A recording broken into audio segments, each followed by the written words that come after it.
Well, hello, everyone. My name is Tim Brahim with Performance Experts and Leadership 360, and this is a recorded phone call between myself and one of my very dear clients, Dirk Nevelle, and his wife, Michelle. And the purpose of this call is just to have a conversation with the two of them about what their experience was of Dirk attending recently the Leadership 360 one-year program, which he has just begun, and the one-week retreat in Costa Rica that he has just returned from.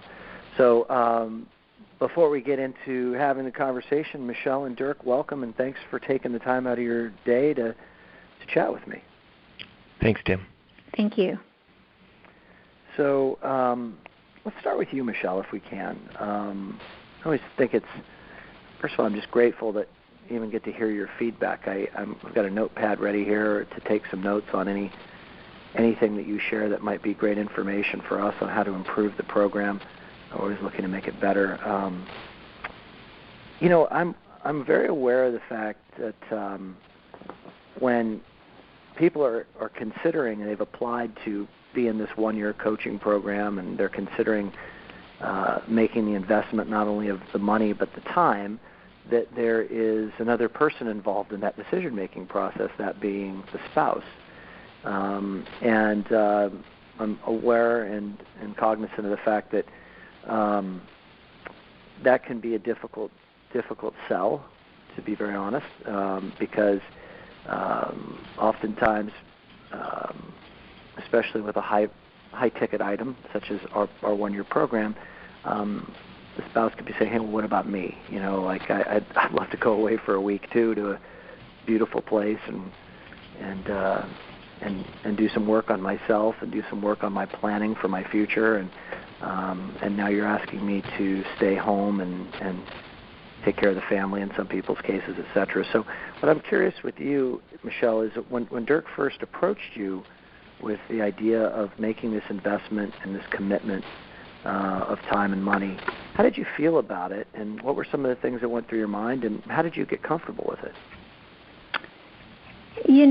When he brought up the trip specifically, in all honesty, I think there's a tinge of jealousy of saying, well, when realistically could I do a trip like that?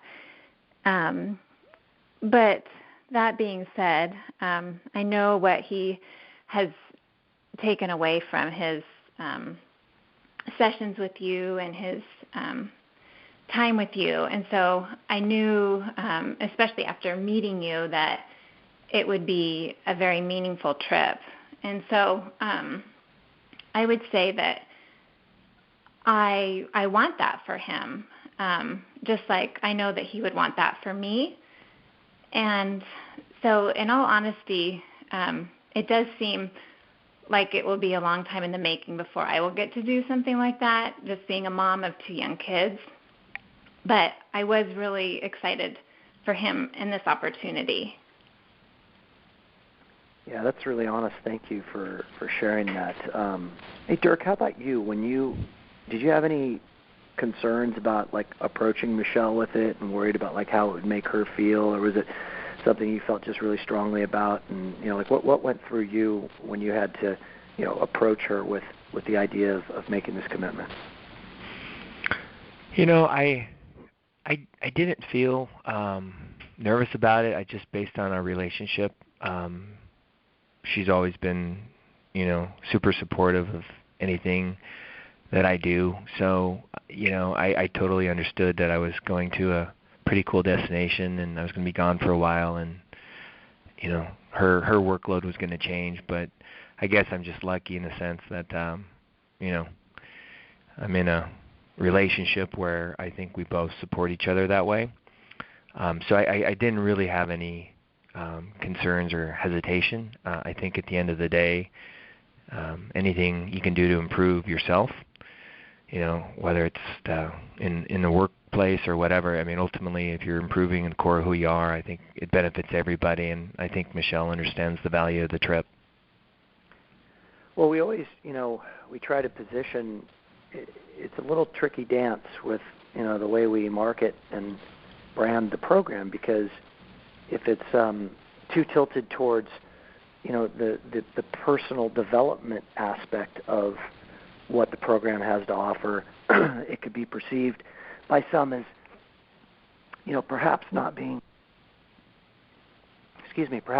valuable on a business level. So we try to really focus in talking about what you're going to get in terms of a return on investment from a business perspective. And as you know, Dirk, having been down in Costa Rica, we do cover a lot of business work, and we have a whole another 11 months now here ahead of us where we're going to have plenty more business material covered as well.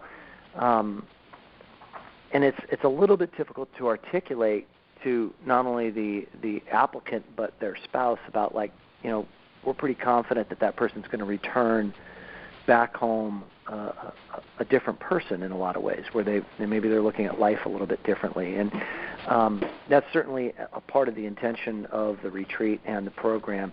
So it would be interesting to find out from you, Michelle, what are your experiences in who Dirk returned as, for lack of a better term, from his experience in Costa Rica versus who he was when he left? Yeah, I could, without a doubt, I could see that when he came home, there was a weight lifted. He seemed to be just more content. I would describe it as kind of maybe even enlightened, just about what's important in life. Just maybe more of a clarity, I would say. It's kind of, I guess, hard to articulate, but I would say I just noticed that he seemed happy, like he had perspective. Yeah. I'm trying to think if there are any other ways to explain it, but I think also I would say that he seemed just more present. Like he didn't have all of the stress and the distractions. Like he was able to prioritize and really be in the moment more. Well, thank you for sharing that. I mean, that personally makes me feel terrific for both of you and for your children. Also makes me feel good about what we were able to work on down there, because that is most definitely a major focus and intention of the retreat and the entire 1 year. I mean, the next 11 months of working together are going to be about really anchoring into that, because we realize that the communication skills that we teach that will transcend business and be applicable to relationship with spouses and children, and the skills that we teach about how to become a little bit more present and be a little better listener, how to cultivate a deeper connection in your life with your family, with your loved ones, with your business partners, which will certainly result in being more successful in business. They're all perishable. All those skills are perishable. I mean, they are not skills that you learn at one time. It's not like riding a bike. It's not like you learn it and then, okay, I don't ever have to think about it again. There needs to be a consistent anchoring and reminder that those skills are perishable, that we need to constantly be vigilant in prioritizing the life balance, the presence, and the awareness of who is important in our life, what is important in our life, and that's what why it's a 1 year program, because it's going to take some time to really strengthen that muscle. And I'm really glad to hear, though, that the intention was accomplished, which was to develop a foundation and an awareness around priorities in life, balance in life, really being present with the people that we care about, and then combining that with all the business learnings, of course, as well. So thank you for sharing that. Dirk, what about you? When you now that you're back, I mean, if you wouldn't mind sharing some things that you learned and brought home from the retreat that maybe allowed you to have a little better communication and harmony within your personal life, I'd love to hear about that. One thing that I kind of found myself doing a lot just through our exercises is just not listening very well. I think by nature, a lot of men are fixers. So, a lot of times, I think in the past, I would probably not truly listen, and therefore I wasn't really present. I was kind of trying to figure out how to fix an issue or a situation. So I guess one of the things that I feel that I can actually put my finger on that feels different is kind of really working on that. Because a lot of times when you are doing what I was doing, you're not really hearing the issue correctly, and you're kind of therefore going down a road that's probably not very accurate. So I think listening has been one. Two is just slowing things down. I kind of came back, and then I'm just smack right back into the real life of, mortgage rates and, just the stress of it all. And then I naturally found myself, and I still do. I mean, even yesterday I was struggling, but I guess that's life. But just trying to slow things down and kind of put things in perspective. Seems like a simple thing to do, but yet it's not. It can be really hard to do when you're trained to think about 4 or 5 steps ahead. So I'd say those are two that I can really kind of feel, or that I do feel, that are things that I'm feeling really different about. If I can just add one thing. Please. I think, with the listening skills, that's something that I really noticed. And then as a result of that, it's easier, I think, for me to communicate with him, maybe if it's something like a subject that isn't easy or that's hard to bring up. I can tell that there's a new thought process in regards to listening. And so I think that's helped with communication. Yeah, a couple of things came to mind when I was listening to both of you share. The first is that what you're describing, Michelle, is, and I don't even know if we mentioned this on retreat, Dirk, but, the greatest desire of every human being, there isn't one of us that's an exception, we all have this desire, is to just feel heard. Just feeling heard is so incredibly important to all of us. And when we feel heard and we feel held, we feel safe. And it's from that place that true connection and intimacy are capable through really honest and open and authentic communication. But so many of us are so afraid that we're not going to be heard because the person on the other end clearly isn't present with us, that we then kind of lock up, and I think that's what Michelle's describing. And you mentioned that yesterday was a tough day, for you, which that's not a surprise. I have those days quite frequently myself, and the key is to really to know. I mean, I want to really acknowledge the fact that you have the awareness that it was even a tough day. See, that in and of itself is a sign of that awakening that I think Michelle was referencing when she referred to you kind of being more enlightened. Okay, so it's like first we're kind of asleep. We don't really even know what we're doing. We just react and have all of our behaviors, and have a difficult time being present with our family when we come home, have a tough time shifting out of the speedy, active mind of our day into a present and more settled state, slower state with our family, so we can really, be there with them. And the first step is just having the awareness of the difference.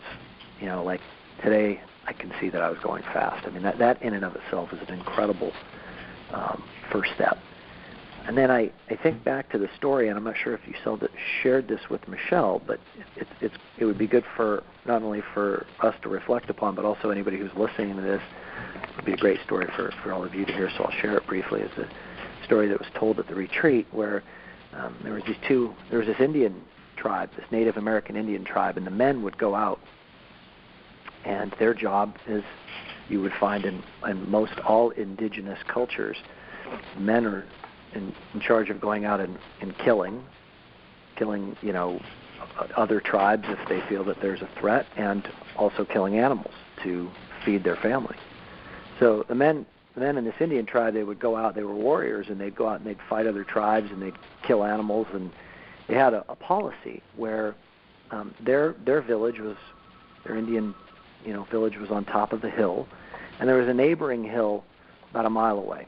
And when they would go out and they would fight and defend and kill animals for their family, they had a rule that when it was time for them to come back to the village, to the women and the children, that they would stop at that neighboring hillside and they would set up camp and they would sleep there for one night.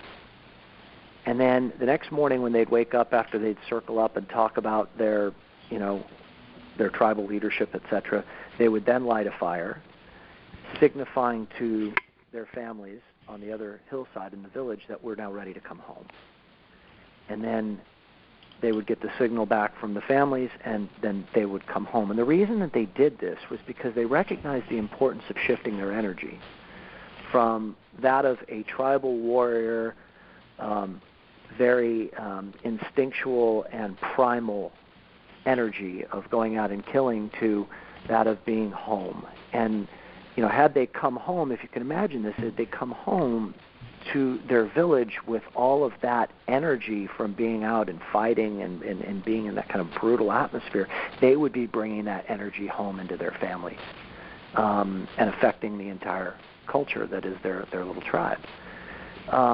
And metaphorically, I think that's really important and what we try to teach on retreat is, when you're having a tough day like you're having yesterday, Dirk, and maybe things were, really ramped up and maybe a couple things went bad at work, super important to have like an agreement between the two of you that, you're going to, if you have to even like take a couple of walks around the block just to settle yourself, or if you have to come home and go take a shower and have some quiet time where you meditate or just listen to some music or whatever it is you need to do to center yourself and slow things down, that you're given that space to do that before you re-enter the energy field of your family and have any kind of an impact on it that wouldn't be healthy. So, anything else that, and Michelle, do you have a comment on that? Is there anything I don't know if you've heard that story or if you haven't. I haven't. No, that's a great story. And we've talked a little bit about, I don't always know where he's at when he comes through the door. And sometimes I think he's had an incredibly stressful day and I don't know. And so it's helpful for me to know where he's at if he's not able to reset, before coming home, because it just helps me understand why he might be, short-tempered, or why he might need space, or because I don't have insight into his day unless he gives me some kind of indicator. So I think it's a great story. I think it is hard to reset from being in the work mode and then coming home to family and all of those demands. But it just helps being, I guess, if there's a way to communicate so that I have a better idea of where his mindset is and where his stress level is. The first thing that just popped to mind right now is you guys could have a little, and I just thought of this. I haven't personally used it myself, so I'm not, in full disclosure, I don't know how well it'll work, but you guys might want to try it and you can get back to me. What if you just had a little agreement that when Dirk left the office, he'd let you know that he was leaving, and that he would give you even a rating of where he was on a scale of 1 to 10 in terms of intensity and speed. So like if he was a 10, that means like my mind is super active right now. I have a lot of stress and anxiety. I had a really hard day, and I'm going to need some definite transition time. And I just want to give you a heads up on that. And a 1 would be like, I'm cracked open, so ready to see you. And the kids, my heart is really in a loving place, and I'm really moving slow. And would that be valuable to both of you? I would think that it would be for you to kind of know what you're getting, so you knew whether or not to give him a little space. And also, I would think it would be valuable for him, because to have that as a little discipline would require him to check inside as to where he is, it's no different, Dirk, than the pit stops that we talked about on retreat that you want to kind of discipline yourself to having 2 or 3 times a day. It's like just that moment where you check inside and say, where am I right now? Like, who am I as I'm getting in my car to drive home? Because if you don't do that, then you're in your car, you're on the freeway, your mind's going a million miles an hour. You pull up into your driveway, and you're still the same guy that left the office, and you haven't really taken advantage of having that drive time be a time where you can start to segue into a different state of consciousness that you're going to bring into your household. How does that sound to the two of you as a potential idea of something to try? I think that's so brilliant. It's kind of funny because I had just said something like that to him the other day, and I said, what if we had like a number, that you could give me a number of where you're at? So I love that idea. All right, well, then I will definitely give you credit for the idea. I picked it up from you subliminally. Dirk, how do you feel about that? I think it's the concept is great. I think there's something in me. I'm trying to figure out. I feel like there's something about letting, like I try to, how do I say this? I try to isolate and separate them from my stress. And I guess there's something, maybe it's a upper limit belief or whatever, but there's something about letting her know if it's, say, a number that means not such a good day or whatever. I kind of want to shelter them from anything I'm going through, but yet I know if my presence is not there, or my actions will speak more than anything I can say. So I guess there's part of me that doesn't want to, on a brutal day, I don't want to just fully disclose it, because I don't want her to feel the pressure that I'm going through. Mm-hmm. You know what I mean?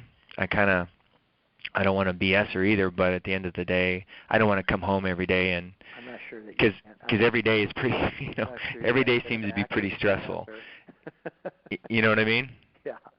Yeah, I'm not sure that you're a good enough actor to BS her anyway. I'm pretty sure that she'd probably know the minute she saw your face, because she knows you so well. He's pretty honest. But unless I learn all these great techniques from you, Tim, I might be able to fake it a little bit. I tell you, I like the concept. I guess I don't want to be a broken record, because most of my days seem to be, fairly stressful, and I don't want to be bringing that home every day.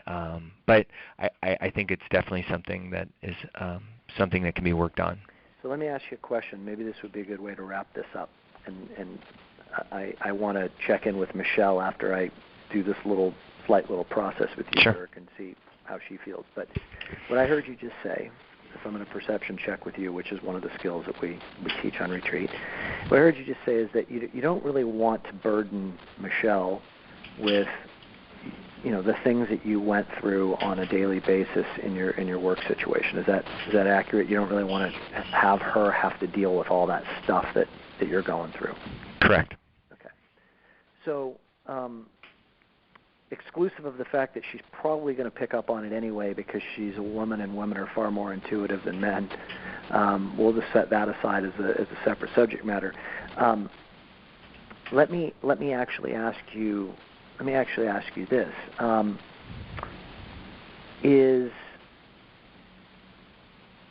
so you don't want her to be burdened by it, but at the same time, I can think of a couple of moments when we were in Costa Rica where different people in our group shared authentically from their heart what their challenge was in their life. And there's probably one person in particular that jumps to mind where you in particular really, really felt this person and wanted to really be there for them. Okay? Mm-hmm. So if you could put yourself back in that place where you were at when that person shared what they were going through and was so honest and aware of their feelings, what was the feeling that you had for that person? Did you feel close to that person? Yeah, I did. Yeah, I mean, you felt close. You felt like you wanted to help, right? Mm-hmm. Is that an accurate statement? Yeah. So would you say that person sharing with you or with all of us what they were going through in their life and what they were struggling with was actually in a real way a gift to us, because it allowed for us to open up our hearts to that person and really feel them and really feel compassion and empathy for them. Would you say that's an accurate statement? Mm-hmm. Okay. So maybe you could hold the experience of coming home and sharing with Michelle what the challenges were in your day is actually a gift to her rather than a burden. A gift to her so she has the ability to experience feeling compassion and empathy for you, which is truly always a gift when we feel compassion and empathy for another human being, because by definition, we cannot feel those feelings unless we're actually home inside in our own heart. So maybe rather than, again, holding that as that you're in any way burdening Michelle, maybe hold it as that, I'm going to go home to the person that loves me, and I'm going to share that in a very vulnerable way some of the things that I experienced in my day, and actually give her the gift of being able to feel me and be present with me and hear me. And in turn, I kind of have a feeling that you'll be receiving a gift as well, because as I said earlier, we all really fundamentally just want to be heard. How does that resonate with you? And then I want to check in with Michelle and see how she feels about what I just said. I understand that. It makes sense. I think what I need to do is just get past, there's a feeling of weakness when I divulge like a bad day. Mm-hmm.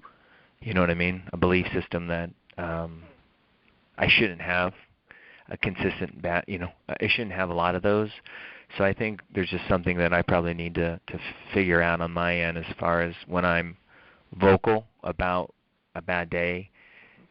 Somehow, sometimes talking about it makes me feel worse, right? Kind of letting people in on my bad day or my stresses.